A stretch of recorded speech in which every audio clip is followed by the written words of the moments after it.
Damn, I look old. Okay. Bernoulli's principle states that a fast-moving fluid creates a zone of low pressure.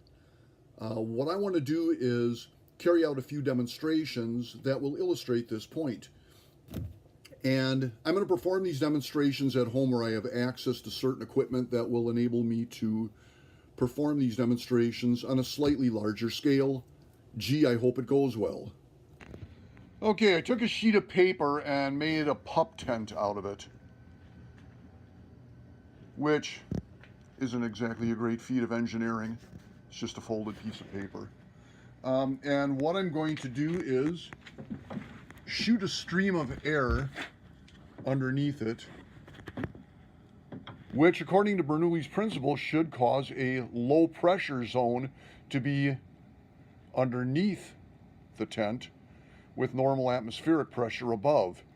Guess which way the push is going to be directed? That's right, downward. Want to see it again? Okay.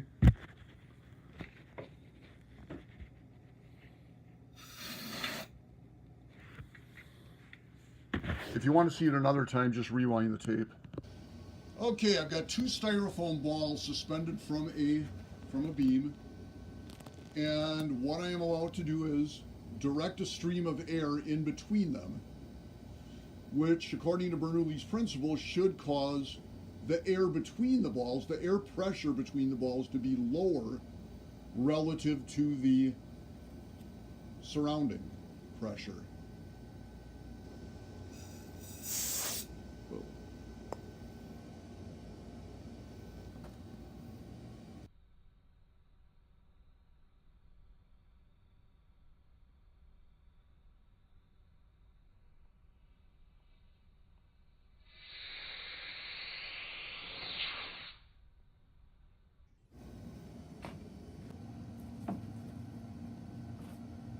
Okay, it's gone.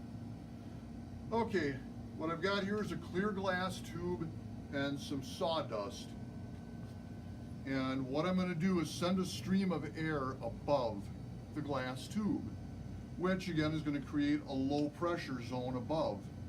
So normal atmospheric pressure down here, low pressure above, which should cause the air to come rushing up and take some sawdust with it. Let's see. Gee, I hope it works.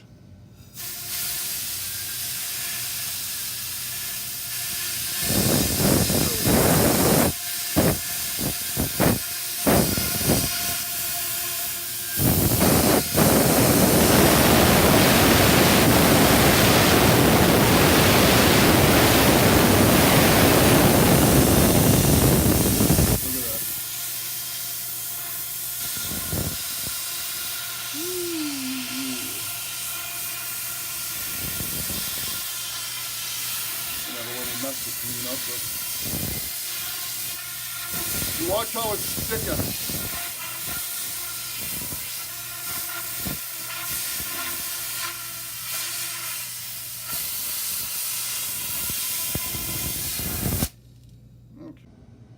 Okay, I've got a funnel here. You want to have a good time? You need a funnel. Anyway, I'm going to direct the air through the funnel, and just to show you again, the air is coming out, not in. I'll put this ping pong ball in the funnel. One might think the air would shoot it out, but it doesn't. Watch closely.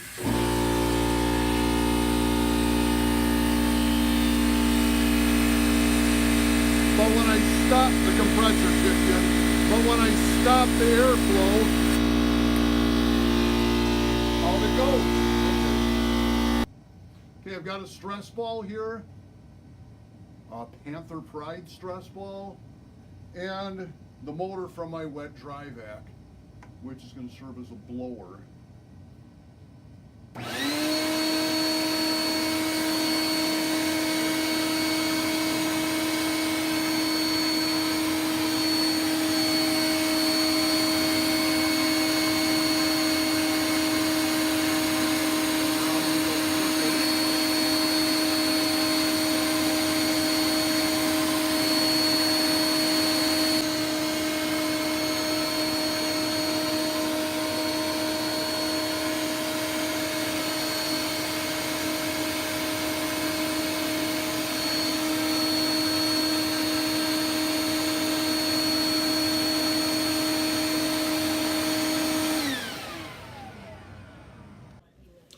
let's summarize that last demonstration. You saw this very ball here hovering above an air column, above a moving air column created by the wet dry vac blower motor. Well, if we examine all the different dynamics working on it, it's not really all that hard to understand. You have the air column itself, the moving air pushing it upward, exerting an upward force on it. Gravity, or the ball's weight, pulling it down. Those are the forces acting on it in the vertical.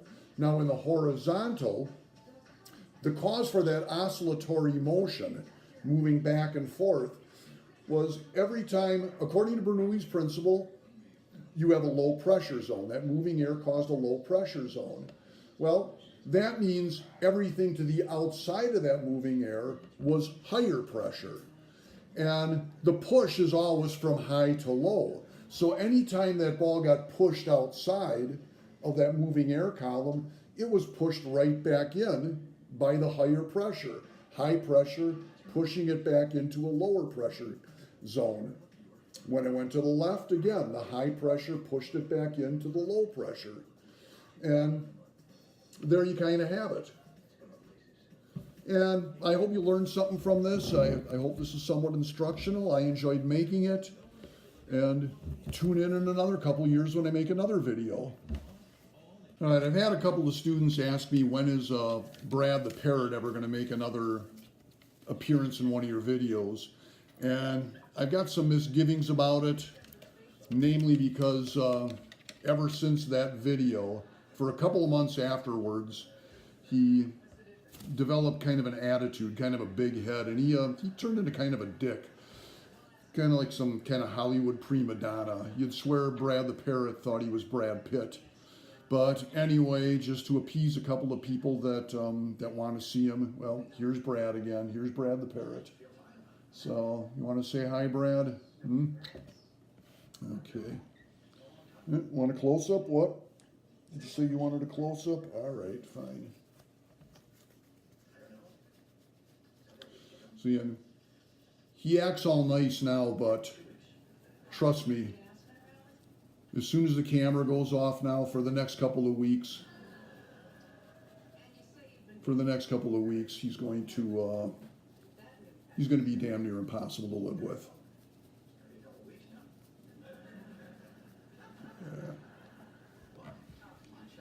You want a close-up? Huh?